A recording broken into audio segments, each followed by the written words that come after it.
Hey everybody, it's Cindy Ingram again from the Art Curator for Kids, and I did a Facebook Live yesterday and I really enjoyed it. So I am just going to do another one because I had a good time doing this yesterday. So I have myself squeezed between these two images because we were going to compare and contrast both of them. Now if you can't see them very well, if you're on mobile or something like that, you can download a PowerPoint with both of them on the PowerPoint. If you go to artcuratorforkids.com/Byzantine, it'll email you the PowerPoint. So if you want to see them bigger, that is something you could do. Now, one of my favorite ways to teach art history is when I'm introducing a new topic is to discuss it in relationship with the art that came before it. So one example that I use here is when I introduce early Christian art or Byzantine art, I compare it with what came before it, which was ancient Rome. So, you know, the differences in art are so vast between the classical period and Byzantine art that it's really a good exercise to compare and contrast both of them. So if you're here and watching, you can share your thoughts in the box, but I'm also just going to point out some of the things that my students like to talk about in this particular lesson and give you some ideas on how to introduce an art history topic for the first time. So this one is a Roman mosaic. Which way? This way. It's on the floor of the Baths of Caracalla. And so it's a very classical view. We've got the contrapposto. We have, a muscular figure. We have sort of an ideal man, very sporty, and nude. And then on the other one, we have, yes, that's the right way, one of the mosaics in the, what's the name of the church? It's in Ravenna. Oh no, I can't remember the name. So it's one of the major churches in Ravenna, which at one point was the headquarters of the Roman Empire during its early Christian phase. So that is Justinian and his attendants. Justinian was a Roman emperor in the 600s, and he is very responsible for bringing in a lot of art to sort of restore the power of the empire.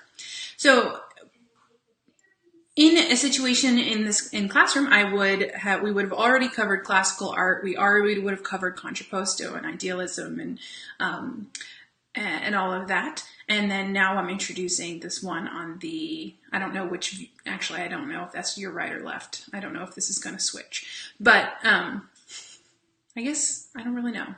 It's hard being on camera. Okay, so we got Justinian on the screen there, and we will compare and contrast. So they will see things like the decoration. So the one on, the Justinian picture, I'm going to say right. I don't know if that's true. I'm going to say right. It's your right.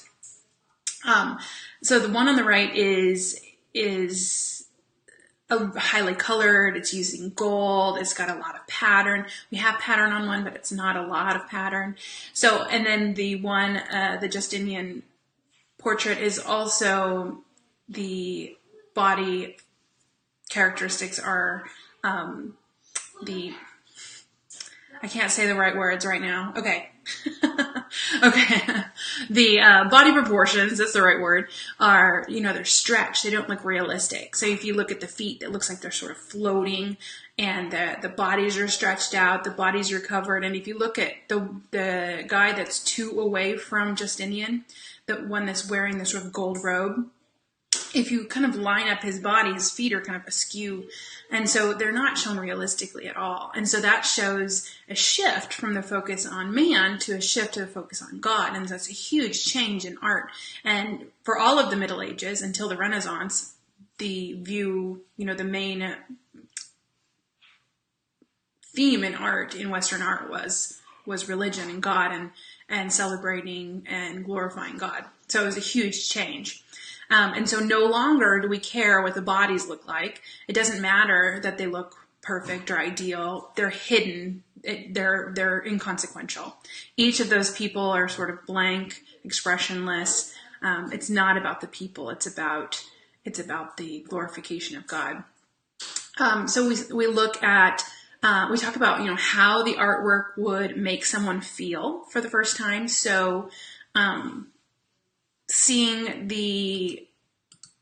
sorry, I just realized I need to do something. Okay.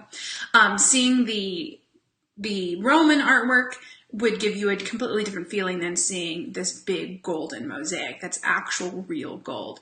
And then we talk about, how the early Christian churches wanted you to feel totally awed and amazed by the art. So that is kind of a good way to introduce Byzantine art and to introduce sort of the perspectives and the characteristics of Byzantine art, and in a way that makes sense with understanding that big shift.